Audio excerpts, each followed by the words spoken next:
bell work for today asks what happens to the magnetic force when the distance decreases.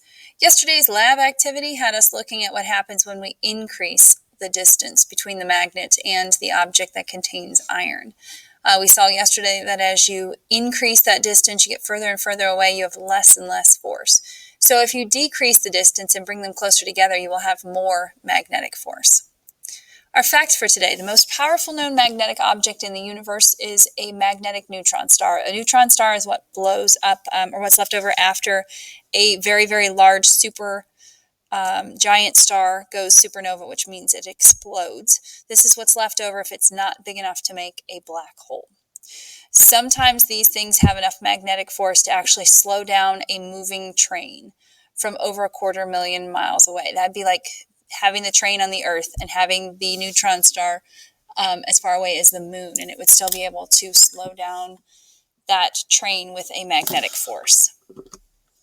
So we looked at that lab yesterday looking at the magnetic force acting through a distance, but we need to make sure we understand how magnets work. We're still working on that state standard, talking about the forces between the objects when they are in contact and then when they are not touching, like the field forces we've been discussing with gravity and electrostatic force and now magnetism. By the end of class, make sure that you can explain the relationship between the distance and the magnetic force. And again, we looked at that yesterday with our lab activity. So magnets are defined as any material that it attracts iron and materials that contain iron in them. For example, nickel, steel, and cobalt. Well, something interesting that we find is that iron, which is in steel, cobalt, and nickel are all three right next to each other on the periodic table of the elements. And those are three things that are attracted to magnets. And remember, the periodic table is organized in one way with the number of electrons that each element contains. Now, because we're talking about iron, we have to talk about Iron Man. So Superman has his kryptonite, his biggest weakness, and poor Iron Man has a weakness too. Iron Man, if his suit truly does contain iron, would be able to be defeated by a very, very large magnet.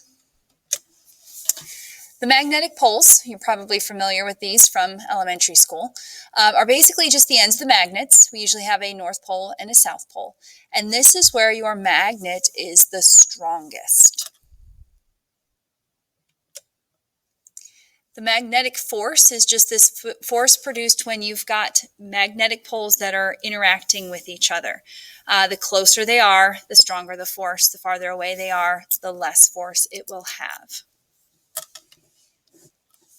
And you can see in these pictures how the north and south poles are interacting with each other, and then how they interact when we have the same two poles coming into contact. Magnetism is just defined as that attraction or repulsion of the magnets or the magnetic material.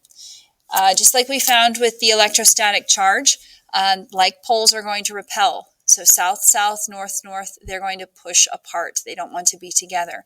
If they are unlike poles, meaning north and south put together, you will have them come together because they are attracted.